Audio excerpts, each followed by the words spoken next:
Hello, everybody. Welcome. I'm so excited for those of you that don't know, we are mainly stationed in Michigan, although we will have contributors from all over.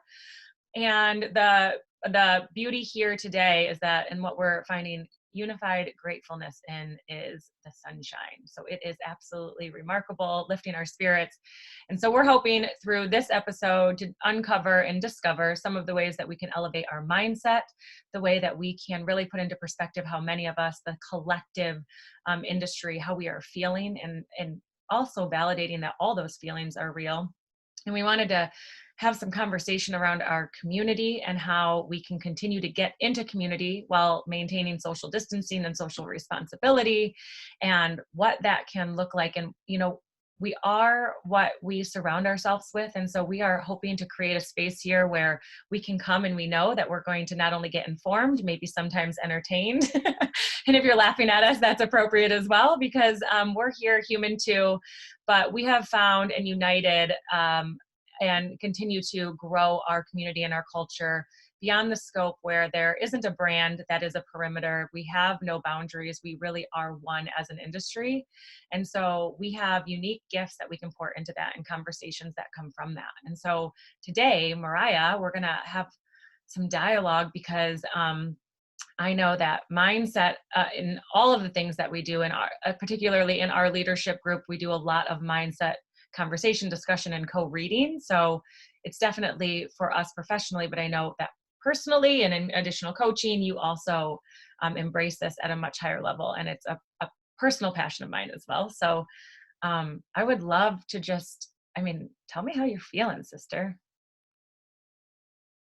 Yeah, I like Lindsay and I were talking earlier before I get started. Hey, everybody, I'm so excited to see your faces. As always, I love every single one of you.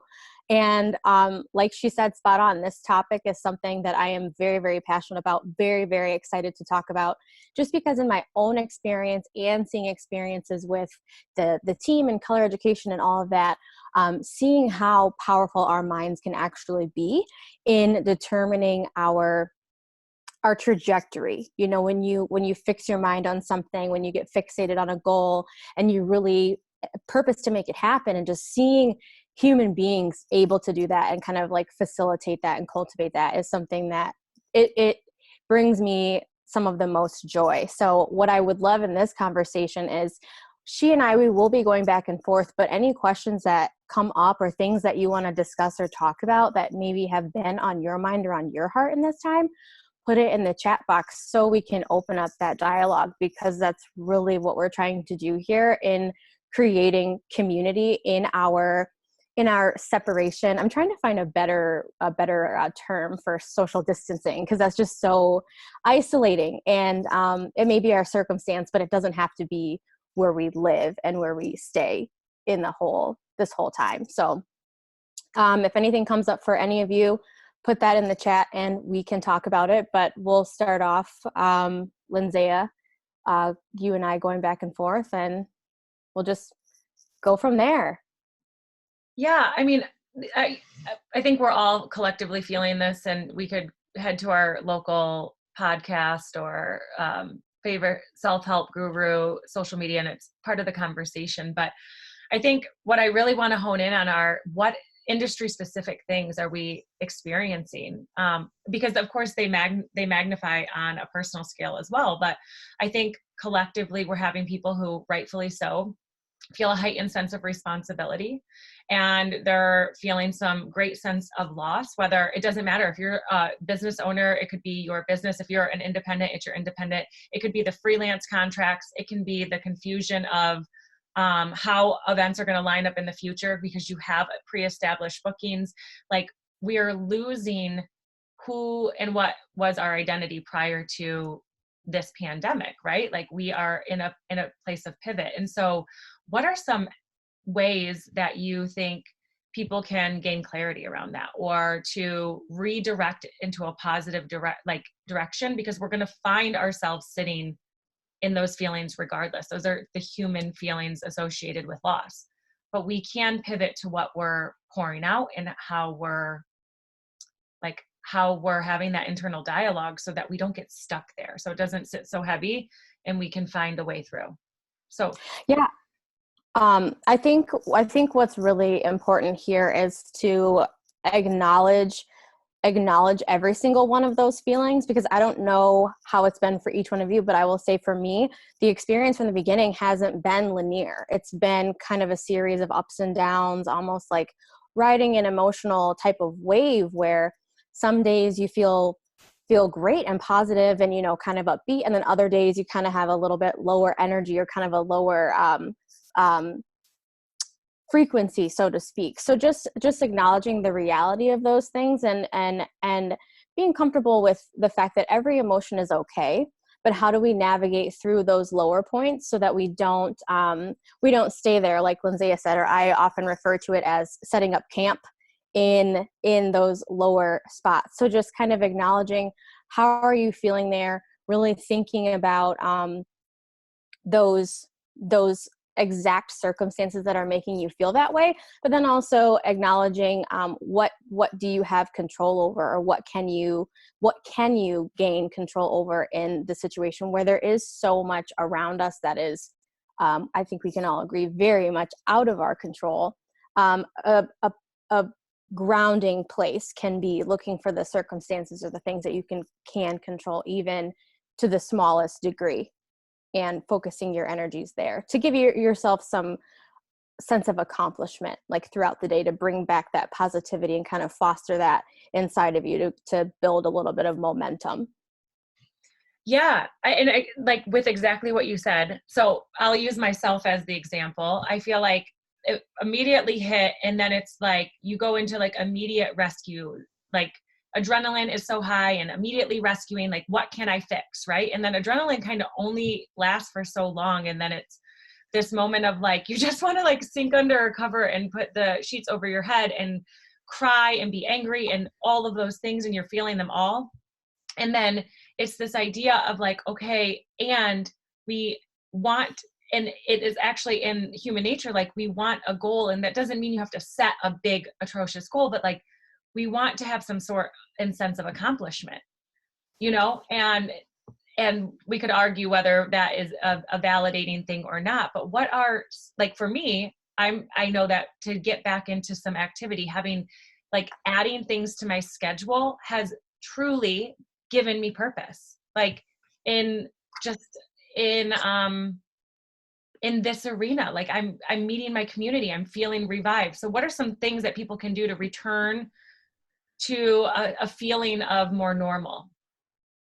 I think, it's going to be so unique for each person.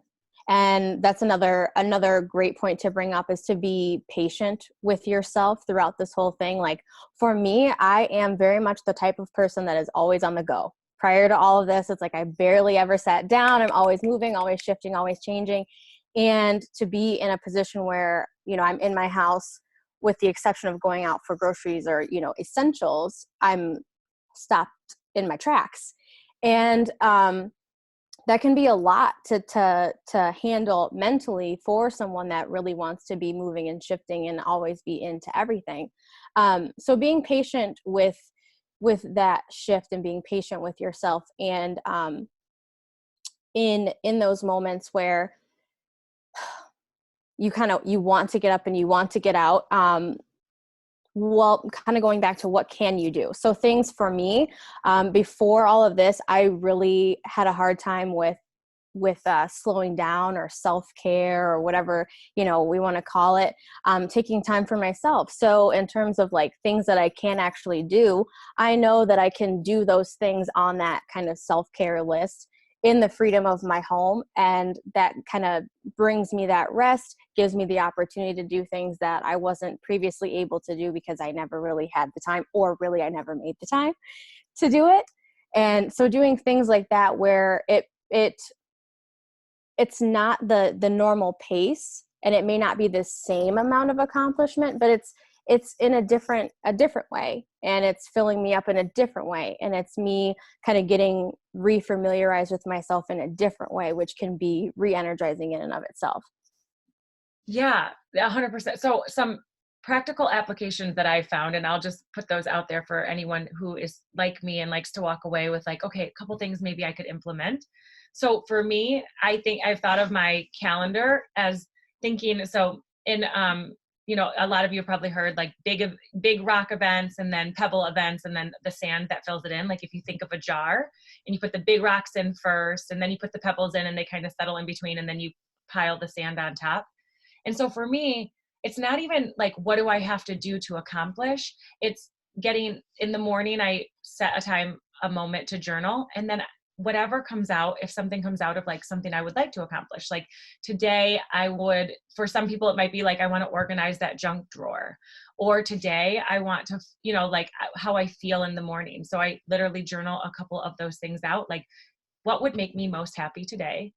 And if it doesn't happen, there's no harm. And then I might say, what would I like to happen this week? And then the week has become like, maybe I want to order seeds. If, you know, if there's a local place that can even deliver, I don't know. Or maybe I want to go look for my seeds, you know, like something that needs to happen for the next step. And I literally have put those on my calendar as events, even if they're not like an event where it's a working event. And that has helped me to feel like I fill those things in, and then I've been able to put a couple of my, you know, you can layer in self-care. And for me, it's not for everyone, but it's nice to feel those in place. And it's given me a sense of like just settling in. So Mariah, what's your favorite self-care thing that you could recommend, or how for people in this time right now? So something that I have found that that I really enjoy. Now, this is like very more personal to me, where everybody won't find enjoyment here, but I really enjoy music and playing music. So I have a keyboard at home, and I started revisiting that. You know, it's something that I did when I was younger, but kind of fell away from. But it's an outlet for me. So I would say when we're talking about self-care, it's more about what activity do you do, or can you do, or where can you put yourself that will bring you that feeling of restoration, or that will bring you that feeling of rest. Some people, like sometimes self-care for me looks like kickboxing and sweating and really like getting some energy out and moving. And it's not aggressive, but it just feels good because there's that energy inside that needs to come out, and that feeling of release afterwards. So that could even be, you know, outside movement, dancing, cleaning, even whatever brings you that sort of release and that relief is the perfect self-care for you. And really, you know what that is for you. Yeah. So I think it's giving ourselves permission to fully feel, right? Moving our bodies. I think we would all agree in some way, even if it's gentle stretching on the ground every day, drinking enough water. These things are so important for clarity. And then the reality is, when we get into a mindset of being where we are now, we have that clear thinking for how we're going to plan for the future. And those are our upcoming dialogues that we're going to be having. So this is like, okay, let's get into the mindset that we have some things that we can, that we're grateful for, obviously, like get into gratitude, give ourselves permission for the way that we're feeling. And then let's also be okay with the fact that we may be looking down and starting that planning. And for many of us, for business owners, that's exactly what we need to do, is what's that next step. And it doesn't mean that it has to be full on back to what we were doing, because we can't by nature, but we can pivot and maybe find a beautiful way of innovation in that, and a gift within this that actually births something that is so much more beautiful than what we just came from, with a better understanding or balance in all of these ways. Yeah, absolutely. I always reference kind of beginning with the end in mind. Like this is kind of in the middle. We're not really beginning, but we really are on the precipice of something brand new, because all of us are in the same boat where we've never experienced anything like this before. And going back into the salon, or going back into life after this moment, it's the opportunity for something completely brand new behind the chair, whether you're a stylist in your salon, whether you're a salon owner. You know, for me personally, it's got me thinking about my relationship with my clients and how excited I am to express my gratitude for them coming back, in the way that I can now shift the services, or how I do my services in salon, to emphasize that. So I think in the in the mess, we'll call it, or kind of in this kind of where all the dust is up in the air and we're waiting for it to settle, there is the sunshine or the beauty that's in there. And if we look for it, we can find it. And when you find it now, you can hold on to it and really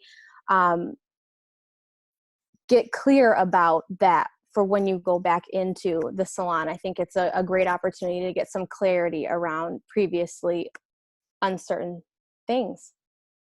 Yes. And you just, from everything you just said, I just had an amazing idea. When some of you on this call and some of you watching in the future probably already are doing it, but I'm going to just state it because it's something that I know I'm not even thinking about it, but what a great time for all those clients that you're now, I mean, it's a sense of loss, right? Like if you're actively behind the chair or seeing the same people in a rotation, when you're not seeing them, that is a loss from your normal. And that's okay. But now you recognize more than ever what you appreciate about them, why you're grateful for them, what you love about them, and spending that time and writing a handwritten note. And you don't have to mail it right now. We don't have to do the extra mail. If you can save those and send it when it's safe. But you can write those and have those thank you cards ready to go, and just expressing gratitude for staying with you and being with you this long and what you appreciate about them, in such a way to create that deeper sense of connection, which is exactly where we live with our clients. No matter how frequently you see them, when they're your clients, you have that connection, right? Absolutely. Yeah. Well, I hope a couple things that we talked about either urge you or move you towards showing and expressing yourself some version of self-care on this beautiful Friday. We're so grateful for all of you joining in. For those of you live, stay on. We're going to do a live dialogue. We'd love to dig in a little bit more on anything you might be experiencing and see how we can collectively shift that mindset together.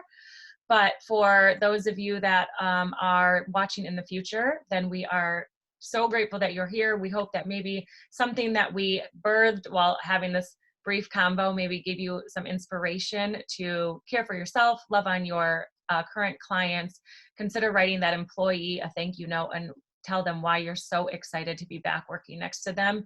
It's a great time for showing and expressing more love because, well, there's never enough. So thank you guys so much.